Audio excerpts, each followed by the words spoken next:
One step forward, two steps back. Guys, does that not perfectly describe the Bitcoin and crypto markets right now, guys? So in today's episode, I'm actually going to break down why crypto pumped, why crypto pulled back. Also, too, you're going to want to stay to the end of the episode because, guys, I've got some information that the mainstream media is definitely not talking about that's super bullish for these Bitcoin markets. So as always, guys, before we get started, this is not financial advice. I'm not a financial advisor. Also, too, guys, before we go into the episode, last minute, around the blockchain, guys, hit me up. They asked me to come on the show again.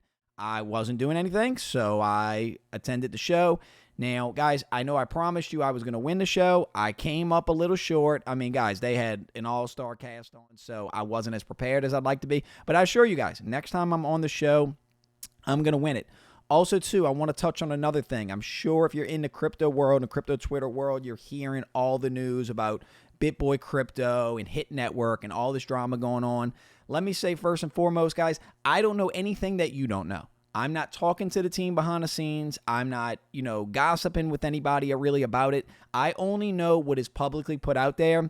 So what I would encourage you to do, guys, Ben put out a statement on the BitBoy Crypto channel addressing the issues. So don't get too much into the rumor mill, guys, and just understand, these are people that have lives, that have families. Look, guys, Ben's been on my channel before. DZ's been on my channel. Justin Williams has been on my channel. TJ's been on my channel. I consider all these guys friends, and I really do like the BitBoy Crypto channel. I like what they're doing for the crypto industry. I think as a whole, they are a net positive. I don't have all the facts, and neither do you. So, guys, let's not just be too judgmental because these people do have families. And, guys, this company is their livelihood. So, seeing this happen is really, really disheartening to me. But again, guys, I don't have all the facts. I only know what you know. So that's why I'm not really going to speak too much on it. But again, guys, that's why I went on the show because I support the BitBoy team. I support what they're doing. Are they perfect? No. Am I perfect? No. Have I made mistakes on this channel? Yeah. Will I make mistakes on this channel? Yeah. Guys, when you build a company with employees, millions of followers, I mean, guys, stuff's going to happen, guys. Business is a blood sport. I do hope that these guys work it out. I do hope that Hit Network comes back stronger. And I would love to see the BitBoy Crypto redemption arc. That's what I'm pulling for. I don't condone. Again, guys, go watch his statement, and I'm just going to leave it at that. So let's get into the news, guys, because that's what you came to see. Guys, so one step forward, two steps back with crypto. So, guys, I'm sure you heard, been a crazy week in crypto, right? CNBC, first Bitcoin ETF could be coming soon as court rules in favor of Grayscale over SEC. So, guys, the court sided with Grayscale in a lawsuit against the SEC, which had denied the company's application to convert the Grayscale Bitcoin Trust to Bitcoin ETF. So if you guys don't know what the Grayscale Bitcoin Trust is, essentially you can buy a representation of Bitcoin on the stock market.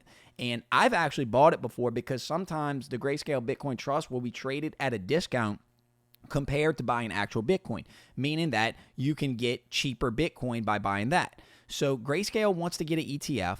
They just want, guys, this was a historic moment. When this happened, crypto pumped. I was pretty vocal on Twitter and on this channel that this was really, really big news. And a lot of analysts were actually predicting that this was the start, that the bottom was in, that this was the start of the Bitcoin bull run. But what happened following that? Well, check it out, guys. So Wall Street Journal even was talking about it. The SEC strikes out again on crypto with Grayscale. Gary Gensler bids to match the losing legal record. So Gary Gensler taking L after L. The Wall Street Journal. Grayscale's court win over SEC lifts hope for Bitcoin ETF approval. Guys, this was monumental, guys. I was really excited about this news. Then this happened, guys. One step forward, two steps back. Yahoo Finance.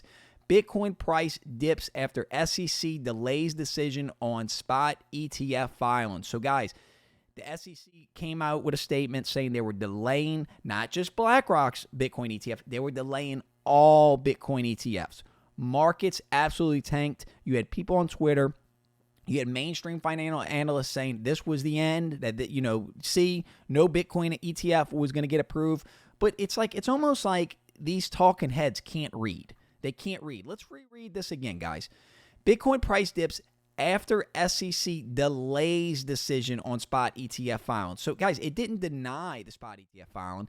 And I'm going to give you, not financial advice, guys, I'm going to give you my reasoning for why I think they delayed this filing and that they're eventually going to approve it. Again, guys, if they approve a Bitcoin spot ETF, it's going to allow institutional investors and people like me and you to buy Bitcoin directly through the stock market. What do you think this would do to the Bitcoin price? Bitcoin has a fixed supply. So what this would do to the Bitcoin price would skyrocket. It would literally go up. Guys, it would be the start of the bull market. The powers that be, utilizing the SEC, the financial elite, whatever you want to call them, I don't think they want this asset to run yet because of, for whatever reason. We can speculate that all day. We can get into conspiracies if you like. I don't know. But it's pretty evident to me that they are holding this thing back. They are holding this thing back. I can only assume so that all their buddies on Wall Street are perfectly ready to buy this asset at the lowest cost basis and to get you out of your coins. So by shaking you out of your coins, now, if you want to see, check it out, guys. Check it out. CoinDesk, First Mover Americas, SEC delays spot Bitcoin ETF decision for all applicants. Guys, Bitcoin is sitting at almost 26,000 right now. Let's go look. Guys, this is the chart. Check out the charts. Don't lie, guys. So we had the big dump. You know, people were saying it's going to go lower, saying we were going to 20,000, and then the Grayscale news comes out. Absolute pump all the way to 28,000. People were bent. Guys, I was getting text messages like crazy. People saying, this is it. This is it. They love buying Bitcoin when it pumps. And I'm like, guys, this could be a buy to rumor, sell to news. This is big news. Grayscale winning this court case is absolute big news. But people were saying that this was the start of the bull run. And look what happens next. Look, the SEC delays the news, doing exactly what I said, and we drop right back to the same levels we were at. So this was a classic case of buy the rumor, sell the news. Have we not talked about buy the rumor, sell the news? Have we not talked on this channel every episode about buying when it's red, about buying a pullback, that we know where these markets are going? And you think, but Kevin, how can you know where these markets? How do you know all of this? Well, let's get into some good news, guys. Let's get into some good news. So guys, this is the former SEC chair, Jay Clayton. I'm going to let you hear it, 26-second clip, guys. The former SEC chair, I'm going to let you hear in his own words what he said about the Bitcoin spot ETF. Check it out. It is clear that Bitcoin is not a security.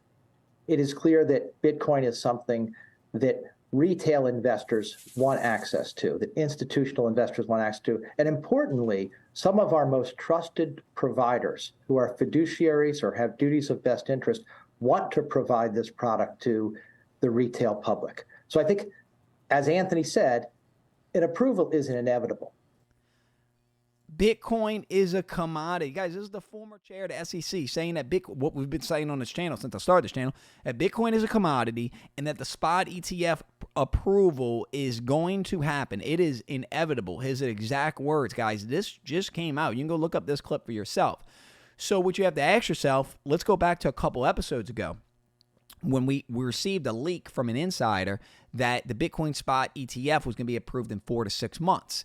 So seeing the SEC delay the decision would fit perfectly in the timeline of the 4 to 6 month window. Also, what coincides perfectly with the Bitcoin halving cycle. But guys, that's not all the good news. We got more good news. Check this out. Guys, check this out. Can't make this up. Cointelegraph.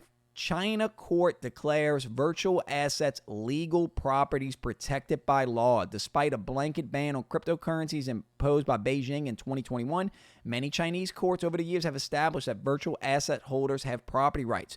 So China is slowly pulling back on their Bitcoin bans. And you're wondering, but Kevin, why would China be doing this? Well, guys, China's not actually in the best economic situation. We think of China as this world economic superpower, this military superpower. Guys, China's dealing with their own real estate crisis. China's dealing with a population crisis. China's dealing with a lot of issues right now.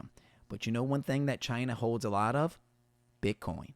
So do you guys think as China moves into these BRICS nations, as they've already talked about having a new world reserve currency that's backed by gold, Do you think China is not going to want an alternative asset that is a protection against inflation? Really think about this, guys. So China, we know, has seized a ton of Bitcoin from Bitcoin miners and its citizens. It's holding, don't quote me, but it's around billions of dollars of Bitcoin cryptos right now. Do you think they want that to go to zero, or do you think they want that to hyper appreciate?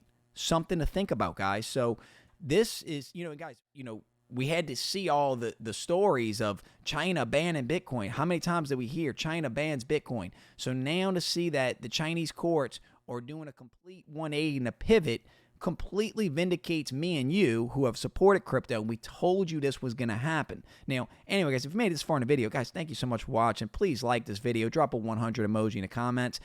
We got some more good news. And just more like Kevin was right. I need to just do whole segments on Kevin was right. So this is from Forbes.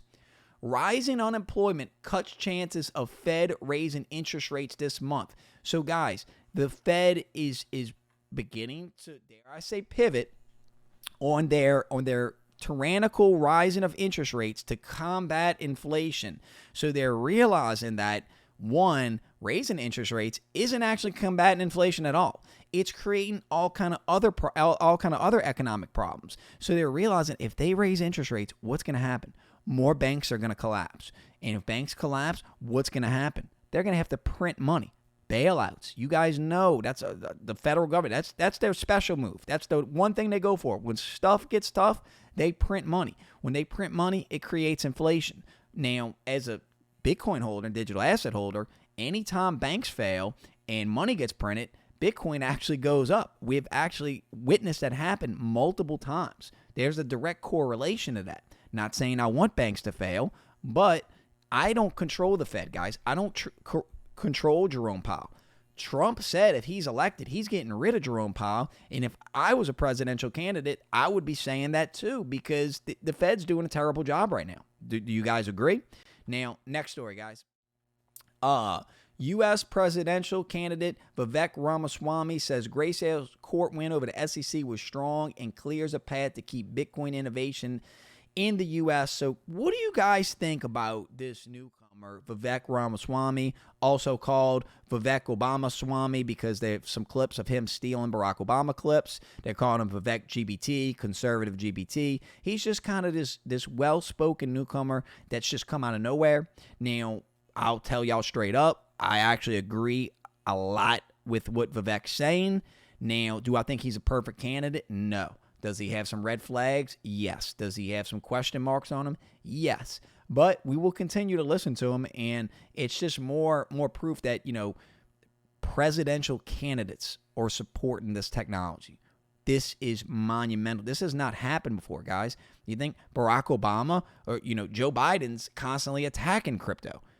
Previous administrations, even Trump, have attacked crypto. So we're seeing this new wave of politicians embrace Web3 and digital assets because, frankly, guys, if you're watching this, you are the resistance. The crypto community, this is the new freedom movement.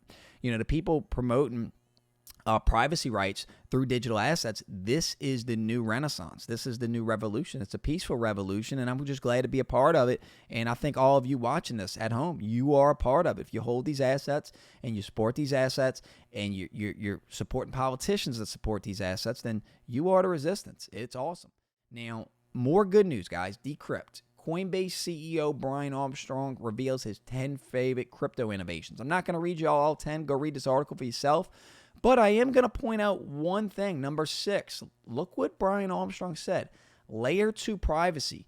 There is a clear need to bring privacy to Layer 2 transactions, Armstrong said, which includes major projects like Arbitrum, Optimism, and Polygon Matic. Wow. So the CEO of Coinbase just co-signed one of my largest crypto investments in a crypto project I've been bullish on since I started this channel, Polygon Matic. Now, as you guys know, Polygon Matic, like most cryptos, is in the absolute gutter right now. So my theory is, not financial advice, I'm acquiring more.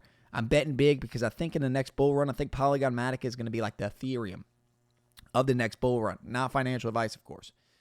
Last story, guys. So just in, Elon Musk's Twitter obtains a license to store and transfer and trade Bitcoin. So, guys, Elon Musk and X, formerly known as Twitter, acquired these money transmitter license in all these states. Now, what the speculation is that this is the beginning of the X platform becoming a global payment super hub, which is what Elon has said he wanted to make of it. And this could be the moment that this gets announced. Again, guys, perfectly coinciding with the Bitcoin halving cycle. Wild. So anyway, guys, that's all I got. Thank you so much for watching, guys. If you made this far in the video, please like the video and please drop a 100 emoji in the comments. Anyway, y'all, I'm out. Peace.